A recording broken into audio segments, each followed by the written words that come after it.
महाकारुणी तथागत भगवान गौतम बुद्ध, क्रांतीचे महासूर्य भारतरत्न डॉक्टर बाबासाहेब आंबेडकर यांच्या चरणी नतमस्तक होतो।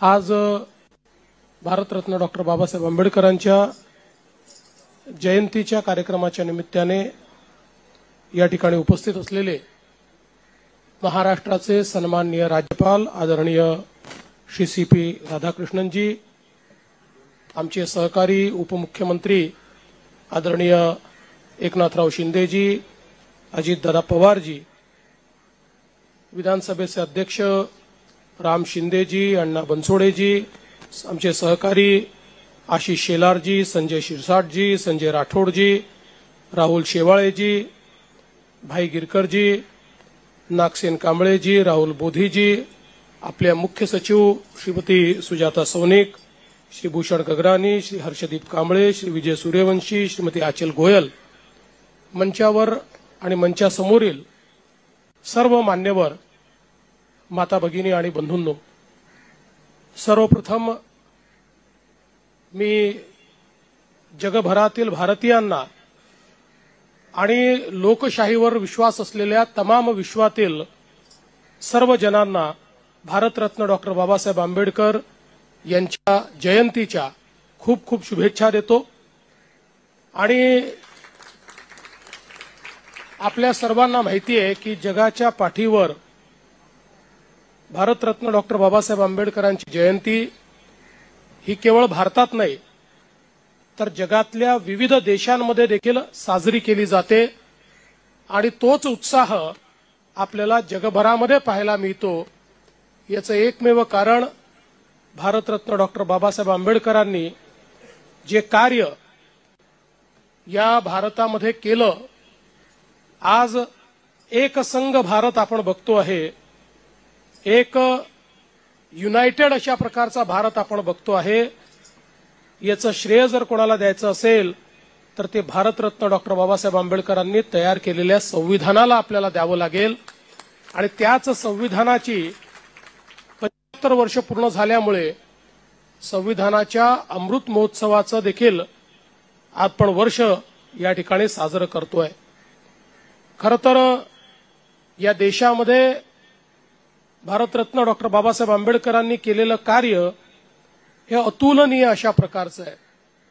आपण ज्याला म्हणतो की he was a nation builder, हा देश तयार करण्याकरता त्याचा पायवा तयार करण्याचं काम हे बाबासाहेबांनी केलं।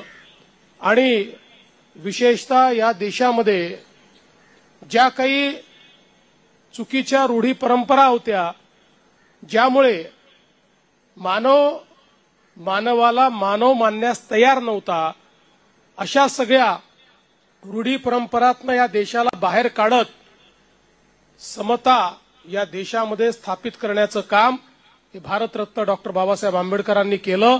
आणि संविधानाच्या माध्यमातून प्रत्येक व्यक्तीला जगण्याचा समान अधिकार दिला, प्रत्येक व्यक्तीला संधीची समानता दिली आणि प्रत्येकाची स्वप्न ही पूर्ण होऊ शकतील अशा प्रकारचं संविधान हे भारतरत्न डॉक्टर बाबासाहेब आंबेडकरांनी आपल्याला दिलं। आणि म्हणूनच देशाचे प्रधानमंत्री माननीय नरेंद्र मोदीजी म्हणतात की मला कुठल्याही धर्मग्रंथापेक्षा प्रिय जर काही असेल तर ते भारताचं संविधान आहे।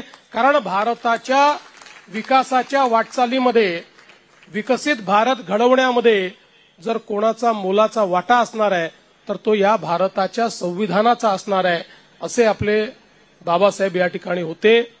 एक अत्यंत मेधावी अशा प्रकारचं त्यांचं छात्र जीवन राहिलेलं आहे आणि सातत्याने शिक्षण घेत असताना समाज उत्थानाचा विचार त्यांनी कधी सोडला नाही।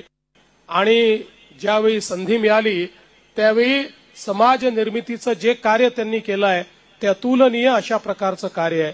विशेषतः संपूर्ण विश्वाला शांतीच्या आणि विचाराच्या जोरावर ज्यांनी जिंकलं ते भगवान गौतम बुद्ध यांचा विचार बाबासाहेबांनी स्वीकारला आणि तोच विचार आज आपल्याला भारताच्या संविधानाच्या माध्यमातून देखील पाहायला मिळतो।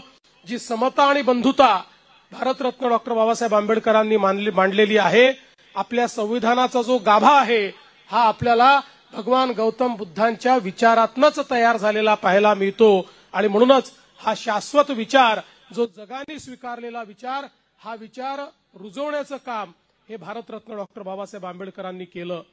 आज खरं म्हणजे ज्यावेळी त्यांच्या जयंतीच्या निमित्ताने आपण सर्व लोक बाबासाहेबांची आठवण करतो, ज्यावेळी खऱ्या अर्थानं त्यांना नमन करतो, त्यावेळी एकच संकल्प आपण सगळ्यांनी घेतला पाहिजे की कुठल्याही परिस्थितीत जी संवैधानिक मूल्य आपल्याला सांगितलेली आहेत त्या मूल्यांपासून आपण तसूभरही दूर होणार नाही।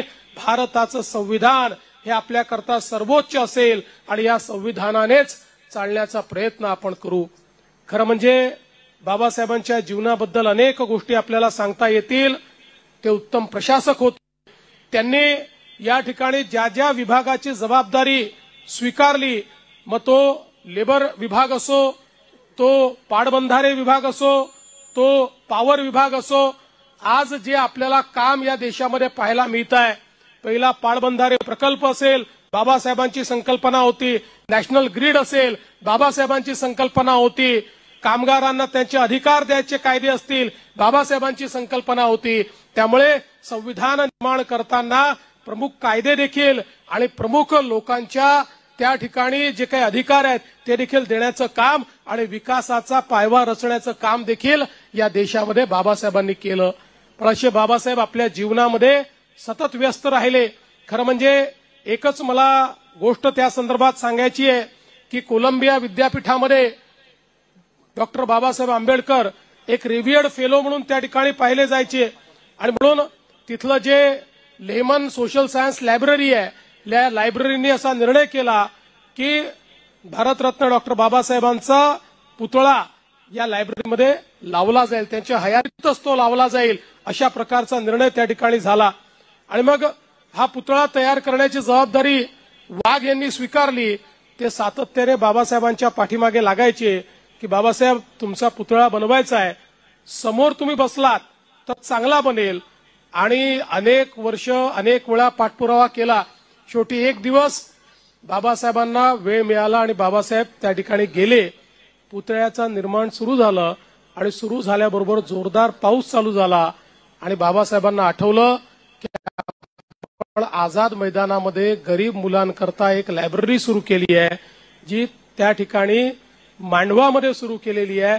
त्या लायब्ररीतले सगळे पुस्तकं भिजतील म्हणून तो पुतळा तसाच सोडून बाबासाहेब आझाद मैदानाकडे गेले आणि त्यानंतर तो पुतळा बनवण्याकरता कधीच परत गेले नाही। शेवटी त्याला तो पुतळा बाबासाहेबांच्या त्या ठिकाणी म्हणजे ते नसतानाच तो तयार करावा लागला।